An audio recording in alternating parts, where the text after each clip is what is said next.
And isn't it amazing how when you understand your mission, message, and your movement more, you have naturally more courage to share it. So boy, that is where we need to be, is in that place of courage. Take it away, Andy Goddard. All right. Let's see if and by the way, those of you that are asking about corporate, some people are trying to recover from yesterday. So let's see, it looks like, so we're going to have Greg and Rob on in the next dinner. I'm reading that. Rosie, you're talking about dinner already. We're going to have Greg and Rob on in the next hour. And so we'll get to hear from them. We're working on Emily. She just made it down to Phoenix and just trying to take care of some of the people there that were already there. So we will hear from Greg and Rob as soon as they hop in. They're going to raise their hands and we're going to be able to hear from them. Okay. I know. We're just all night Zoom party. That's right. Just like in Phoenix, right? We'd all be doing late nighters and just a different form of late nighter where you can be wearing your socks and using your oils right at home. Okay, so share screen. So I want to ask, as you watched Keola in that video from The Greatest Showman, at what level was she vulnerable? Like if you were to rate her ability to just like expose herself and take risk, how would you rate her vulnerability? Like she crushed it, right?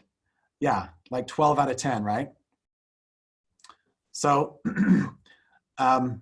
this is what I want to talk about is the science of vulnerability, right?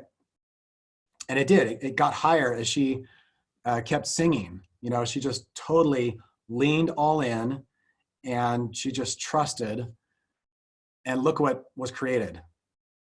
I mean, that was a turning point in her life, right?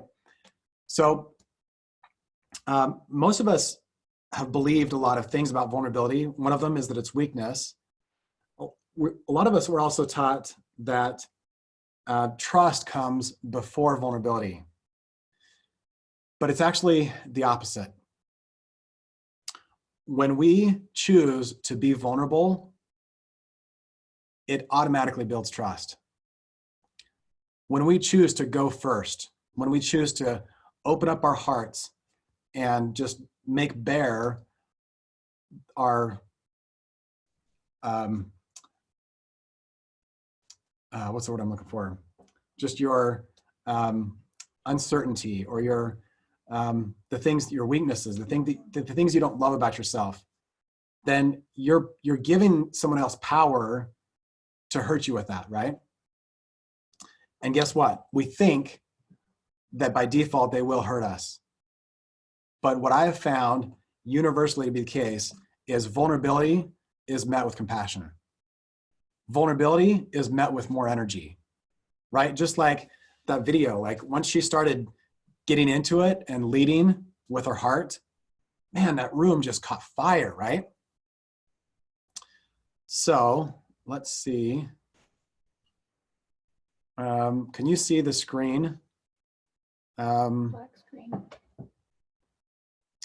I wonder if I need to switch to, I'm going to try switching to this computer. Okay. We love technology. Video. Okay. So that's good.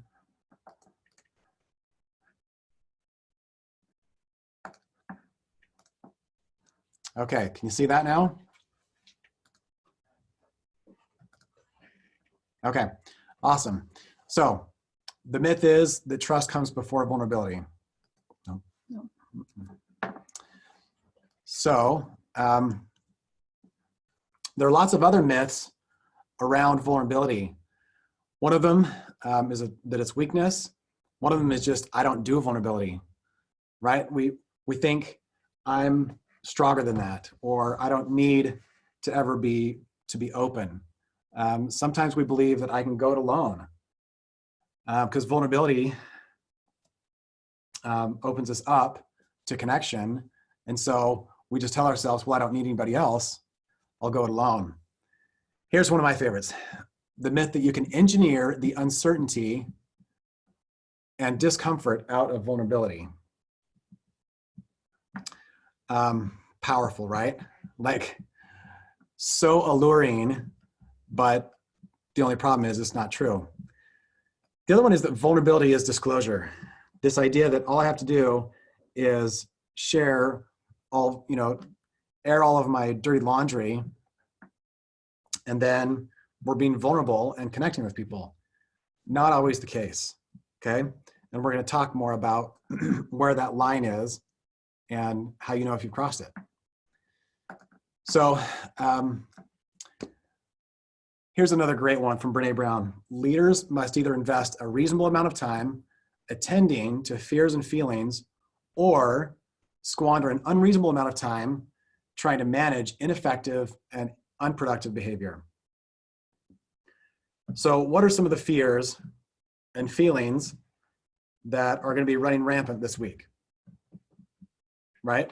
We're going to be hearing all about viruses and outbreaks and pandemics. And guess what? We as leaders get to lead how that happens. And we can either attend to those fears, or we can just go into denial, act like nothing happened and nothing is real, and then spend probably 10 or 50 times as much effort trying to manage all the ineffective and unproductive behavior that comes. So the fact is, we as humans need to feel heard. We have a need to know that we are not alone. So when CNN is blasting the scariest headlines you can imagine, we need to know that someone has answers, and that there's someone that validates these thoughts and these fears and concerns.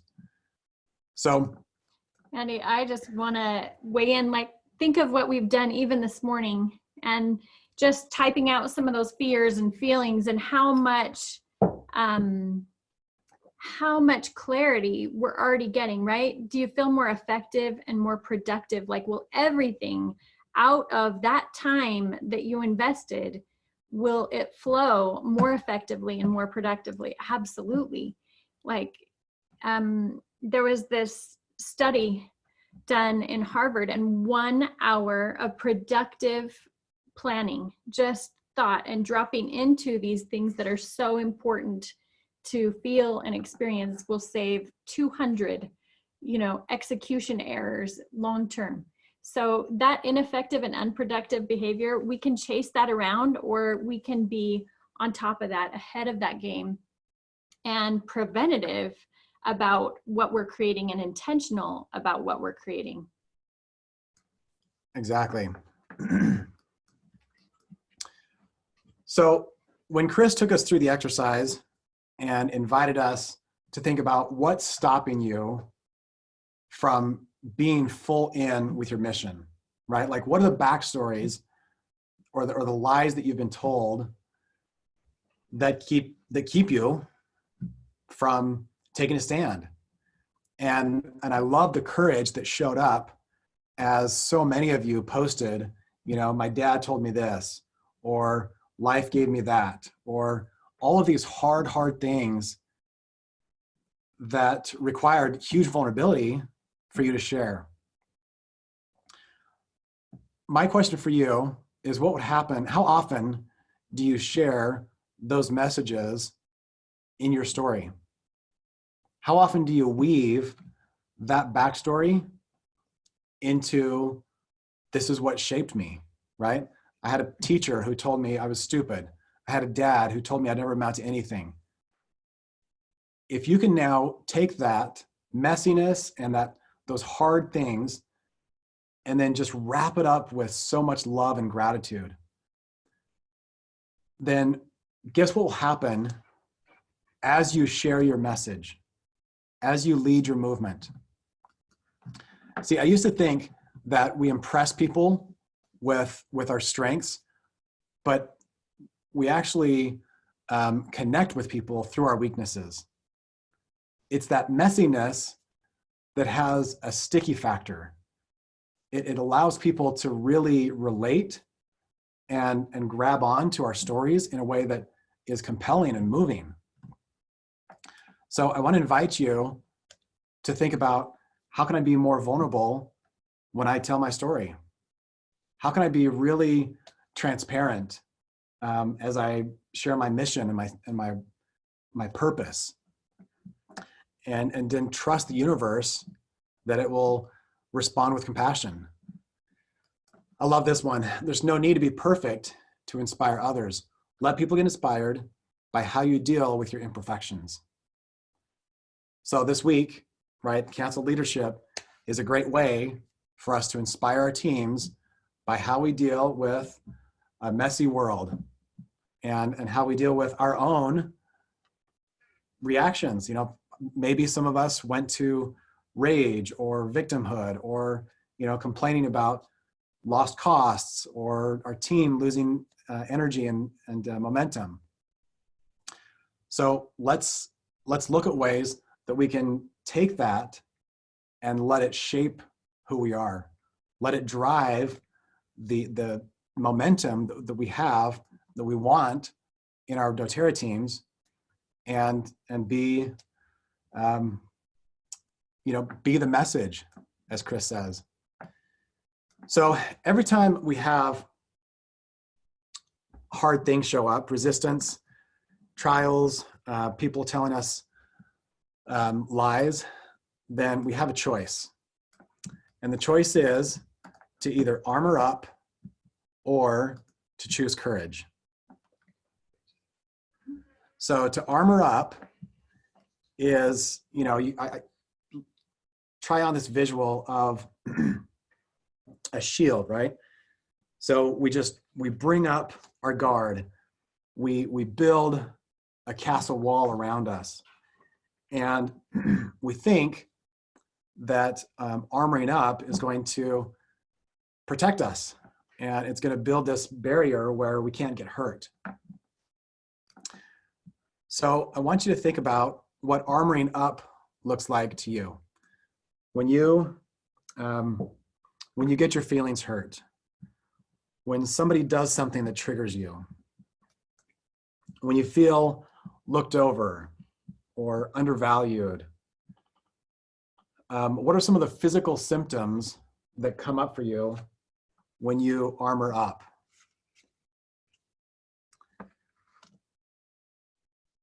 And this is page 6 of the workbook. By the way, you may have noticed that the workbook has little answers down at the bottom. So you don't have to watch the whole recording. You can just go down to the bottom. So vulnerability is when stakes are high and emotions are high. The two paths are armoring up and being courageous. And what's funny is armoring up actually guarantees the outcome we fear the most. So let's skip down to question 6. When you armor up, when you choose to be hurt by someone's words or to feel unheard or overlooked, what are some ways that you feel? Like, where in your body do you feel that? And I'd love to have you post it in the comments. What does it feel like, and where do you feel it? So Olivia says stomach. Candy says gut. Beth says my shoulders. BJ says my arms. Marie says unsettled in my heart, stomach, heart. Throat tightens up. Awesome. Yeah, so just the simple awareness that we're going into armoring up is the very first awareness and the first step in choosing another path, right? We are creators, like Chris was saying, we're limitless creators. And the thing that differentiates us from every other being is choice. Like we get to choose how we respond. So when we start to feel the tenseness in our neck or the gut wrench or the tightness in our throat or chest, what happens in your important relationships? What do you notice in the way you show up and the way others respond when you choose to armor up?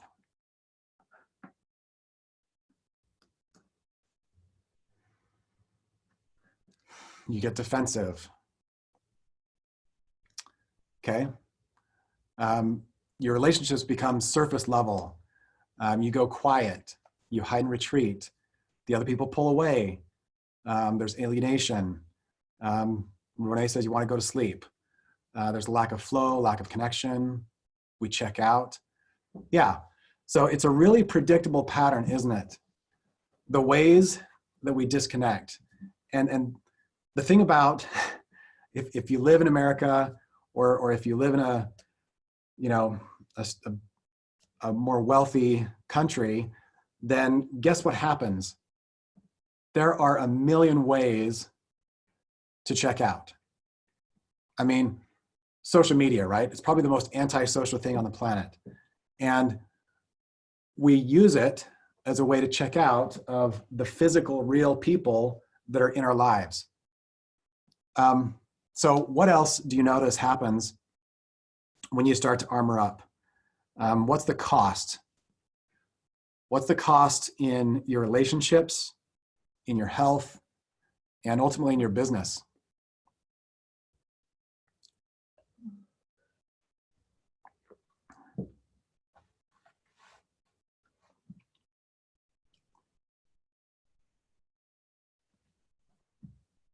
Love it. So lack of intimacy, BJ says. I stop communicating and hide in fear of doing more damage. Disease, communication stops. Dissociation, isolation, contracture. Great awareness. So when we start to assemble our armor, this is the top of the page 7, the armor is so thick and so strong that we think that it's keeping us safe, but it's actually keeping us from connection. And so this emotion that drives self-protection is really predictable. Usually it leads to thinking I'm not enough. If I'm honest with myself and with them about what's happening, they'll think less of me and maybe even use it against me. No way am I going to be honest about this. No one else does it. Why do I have to put myself out there?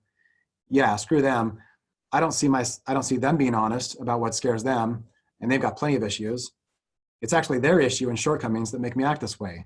This is their fault. They're trying to blame me. In fact, now that I think about it, I'm actually better than them.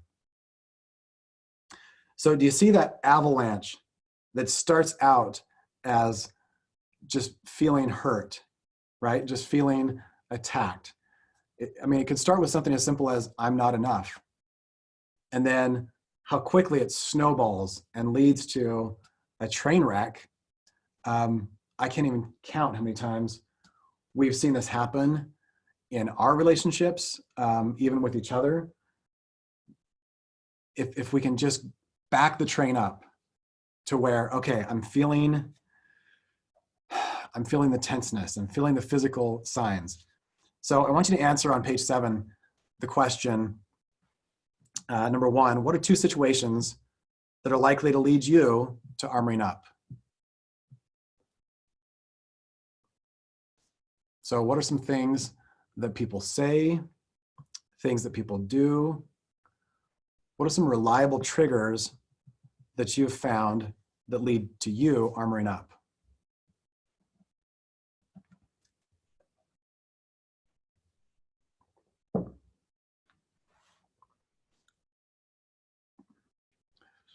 All right, Liz says misunderstanding. Allison says people not showing up when they say they will. Marie, someone using the word should with me. Ooh, Should is a juicy one, isn't it?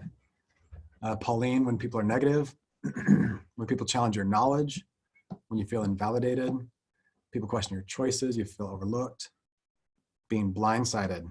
Wow. Being told I'm selfish when I work, ignored, criticized, misunderstood, not being allowed to speak. Wow. So here's what's incredible about all of this awareness. Knowing what you know about these triggers is a huge gateway to your transformation. And I'm going to share with you how these triggers are a gift. So how many of you have seen Star Wars? Okay. I can't remember which of the first three it is, but when Luke is getting trained by Yoda, and he's learning how to use the Force, and then he looks over and he sees a dark cave, and he says to Yoda, what's in that cave? And Yoda replies, "In you must go." So they go into the cave, and there's this epic battle between Luke and Darth Vader. Luke chops off Darth Vader's head, and then he lifts up the head, and who is it? It's himself. So he had a very specific fear, and it was that fear that led him to self-awareness. It was the fear of anger, fear of not being loyal to himself. And so I love this phrase that Joseph Campbell says: "The cave you fear to enter holds the treasure you seek." The cave you fear to enter holds the treasure you seek. So the reason we take time to look at how your armor gets assembled and how that's train wreck gets started is to lead you to your transformation, to give you the tools to start asking those questions. What is it that I'm fearing? When I feel overlooked, what does that mean? When somebody tries to take control of me, what does that mean about me? When somebody doesn't allow me to speak, or when somebody speaks over me in a conversation, what is the core message? And I don't know about for you, but when I hear this invitation from Chris that each of us has a divine calling, we all have a purpose and a mission. And the invitation is there for us to claim it. And so the choice is whether we will be selfish and run from it, or if we will run into it. There's another great message from Marcus Aurelius: "What stands in the way becomes the way." So when we come up to one of these situations where we're tempted to put up the armor, put up the guards, and check out, we can choose to let that shut us down and shut down our mission and our purpose, or we can see the ladder that's standing against the wall, and we can overcome. We can be the overcomers that Shantae talked about earlier. So what stands in the way does not have to stop us. It's actually the universe bringing to us on a silver platter the way for us, the very next thing that we get to process. And this is why Natalie and I are so passionate about emotional well-being and helping people understand their emotions, because how many times have we seen that what stands in the way becomes the way? Oh, countless, right? And even you in your comments from earlier of like, wow, what's your through line? What's this message that you have for the world? How many times was that the barrier? Was that the brick wall for you? I think, man, overarchingly, it was for everything that I saw and every person that I've ever spoken to. Like Shantae's message, her brick wall was the thing that's taking her to where she's meant to be. Each of us, like, that's what it is. So I love this image because it helps me remember, the brick wall, everything that we're facing right now that looks like a brick wall, it's really the path. We're on path, and what are we going to do to step up that ladder? Love it. So that's path one, is armoring up. And there's some irony in what we think we're accomplishing by armoring up. There's a great quote by C.S. Lewis. He says, "To love it all is to be vulnerable. Love anything, and your heart will be wrung and possibly broken. If you want to make sure of keeping it intact, you must give it to no one. Not even an animal. Wrap it carefully around with hobbies and little luxuries. Avoid all entanglements. Lock it up safe in the casket or coffin of your selfishness. But in that casket, safe, dark, motionless, airless, it will change. It will not be broken. It will become unbreakable, impenetrable, irredeemable. To love it all is to be vulnerable." So the path is clear. Courage is the way. So let's talk about what courage looks like. Brene Brown was doing a training in front of a big group, and there was going to be a group of hearing impaired. So she showed up early, and she's meeting with these interpreters who will be signing for her while she presents. And they're going over the words that she'll be using often. And they get to the word vulnerability, and the signers say, okay, the word for vulnerability is this, right? And they make the sign of weak knees. And she's like, I'm not sure if that's the word. Is there another one? And so they talk it over for a while, and they came up with another sign. They said, oh, there is another word for vulnerability. It's this. And it's the sign of like Superman bearing his chest, or opening your shirt to make bare your heart. And so that is when Brene said, bingo. That's the word. That's the idea. That's what I'm going to be talking about today. So, how do we choose vulnerability over and over again? I will say that it's more of an art than a science. And I will say that I don't know anybody who's fully mastered it. So first of all, we get to give ourselves grace and be in a process and just love wherever we are. It takes courage every time, not just the first time. So we've got some exercises in the workbook that we're not going to dive into, but I do encourage you in your own time to go through and do this self-assessment. This is on page 10 about how you show up as a leader. And it's really simple. You don't need to overthink it. But what are ways that you armor up, and what are ways that you show up courageously?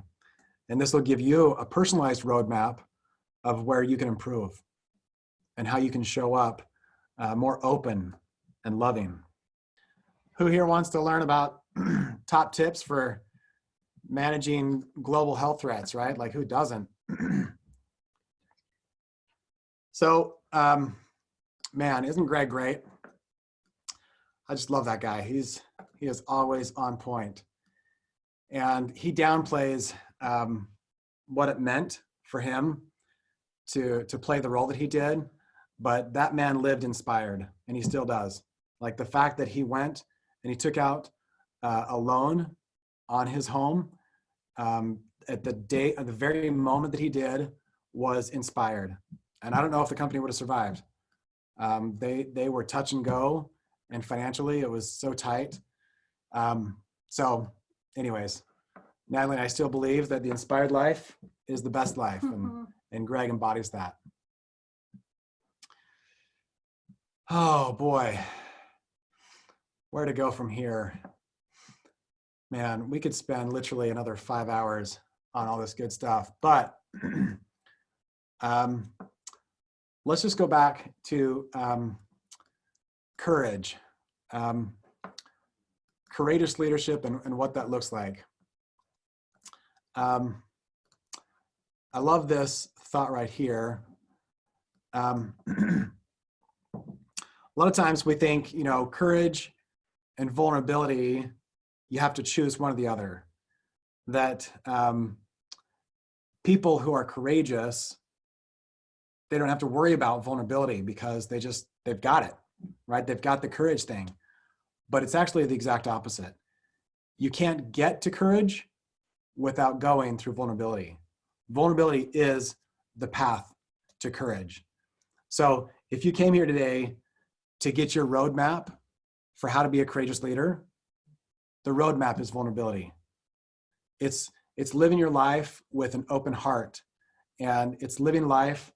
Brene Brown talks about soft heart, soft front, strong back, wild heart. And that's the path. That's what I've seen over and over, is as we choose to lead with our heart and to make ourselves open. Every time we bring on a new builder, we kind of take this breath like, oh my gosh, do we have space for more love? And guess what happens every time we do? The amount of love that we've received back comes back tenfold. So true. Over and over again. So just trusting that process, trusting that the universe has got your back. And oh man, there's so much good stuff. Hit it.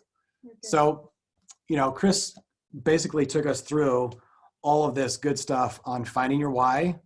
I just want to point you to a couple more resources as you pick up the pen and as you become the author of your story and of your life. These are some questions that are in your workbook, but I want you to think about what gets you up in the morning and what keeps you up at night. What are some activities that you engage in that make you lose track of time? And what are some causes that that really rally you, that you would be willing to go to bat and fight for? We can talk about the why in the just class on Thursday. Yeah, let's do a deep dive then. Yeah. Okay. So we'll do a deep dive into why and just cause, so you can update your why and your just cause, and we'll hear from a couple people. Laura Jacobs has an amazing why and just cause, at that time, so we can take it deeper.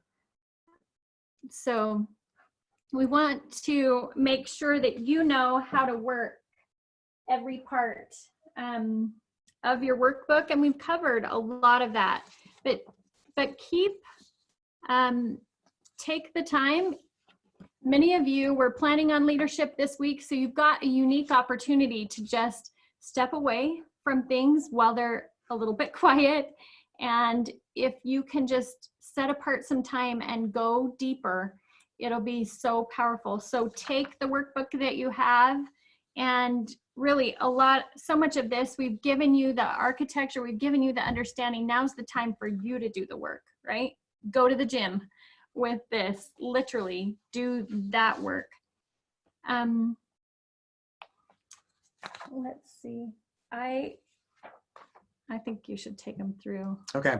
This. So we alluded to page 5, the page on trust in the workbook.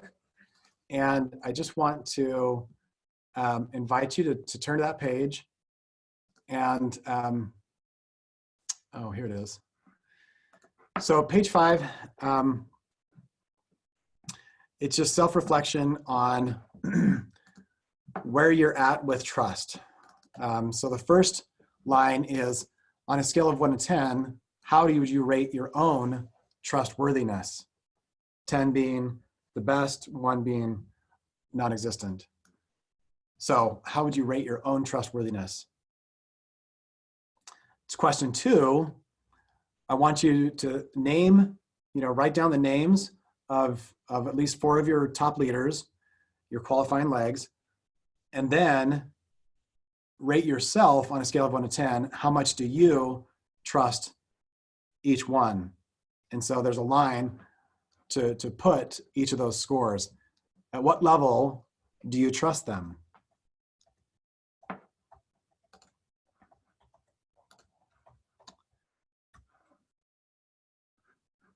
Now, I love every time I do this training, I always get the question, well, what are you talking about when you say trust? Are you talking about like trusting in the business or like trusting them in my personal life? And I want to propose to you that there's no difference. That the way you show up and the way you do anything is the way you do everything. And so I hear a lot of people say, well, I trust them to do some classes and do that, but I wouldn't trust them like to drive my sick child to the hospital, or I wouldn't trust them with my finances. And again, the way you do anything is the way you do everything. So I want you to get really honest with yourself and ask, if I were on my deathbed and I had to open up my will and my trust to have them manage it, do I trust them? Then, question 3, I want you to assess, if someone were to anonymously survey the leader, what score would they give to their trust in you? 1 to 10, how much does each leader trust you? And just drop into your heart and fill that in.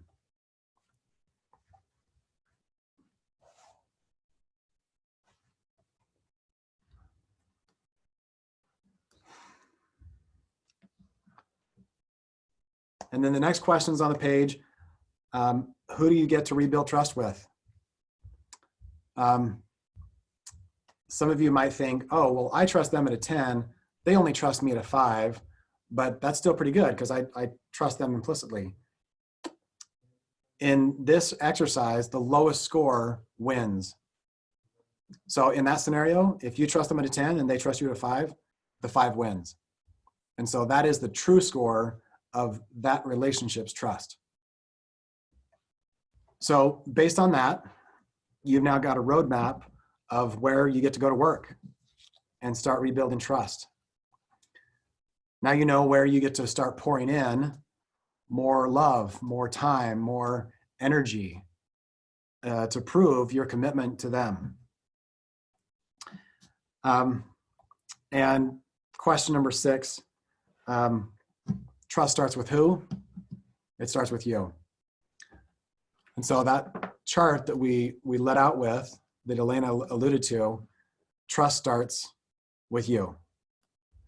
And that's how she was able to step into her doTERRA journey with so much power and so much legacy, because she trusted that voice. She trusted herself. And despite all the naysayers, she has led herself to double diamond and beyond. And she's just getting started.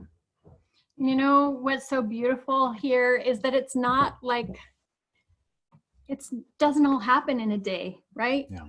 If, some of the comments are like, hey, I don't even know some of my leaders. Well, start where you are today, right now. Good friend of mine, she talks about the 100% devil and the 1% principle. Maybe on one side, it's that 100%, like you should show up all the way and you could never make a mistake and da-da-da. That's the opposite of everything we've been talking about today with vulnerability and courage and integrity and trust. Like, that's not it. But the 1% principle is that I show up today and I bring what I can with my strengths and my gifts today and even my weaknesses, right? It's all on the table, and I'm here to give that 1% and to just improve little by little in trust, in courage, in belief. So, hon, if we invest in our teams, if we invest in these relationships, will we get hurt? Absolutely. Guaranteed. So why do it? Because it's worth it, right? Because the only way to truly make a difference is to trust and show up. The only way to make a difference is to put our heart out on the line, to go beyond the map, as Greg was talking about. Love works every time. Every time. And we are so grateful for the way doTERRA has stretched us to new levels of love, to new levels of receiving. This morning, I started with the story of this frontline builder who built a gold and dropped out. I want to finish the day with the story of Shantae and Matt Hall. So this sweet young couple came to us 7.5 years ago, and that was the debate that we had. Do we have space? Like, can we jump back in? We'd already built a presidential. It was a stretch to think about raising another team from scratch. But we said yes. And they chose in bigger than anyone I've ever seen. And they chose to believe in the company and believe in the product and believe in themselves like I've never seen anyone believe. So we have been coaching with them for these 7.5 years. We've been watching their growth and their development for the last 7.5 years. And last month, we started having more and more calls about one of their big goals. And on March 29th, at about 11 p.m., we checked our back office, and this amazing couple that you're seeing right here turned over from Blue Diamond to Presidential Diamond. And I made a post about it. If you want, you can go find it. But what they did, any reasonable person would say was impossible. They got married. They had 3 children. They had 3 legs completely fall apart and go away. And they persisted. They chose to keep showing up with their big, brave hearts and just keep giving and serving. And they are now founders in Brazil. They now have thousands, like I think it's 36,000 team members. They have multiple diamonds and blues and presidential diamonds underneath them. They've got 60% of Brazil under them. And guess what? They just keep showing up. And for many, many times, they wanted to quit. So if you're in a space today where you're wondering, is it worth it? Is any of this really possible? I'm here to tell you that it is. And if you don't have anybody who believes in you, we do. And we are here as a stand for you. So whatever you're facing right now, whatever the obstacles that you're facing, whatever the future holds, and the future doesn't exist anyways, it's just something we create in our minds. We're here to tell you, we're here for you. And choosing to be courageous and choosing to lead with your heart will always come back to you. Always, always win. We're in a great place for that. It's the perfect time. You're perfectly supported. You have an incredible vehicle that you've connected with. Perfect support teams, right?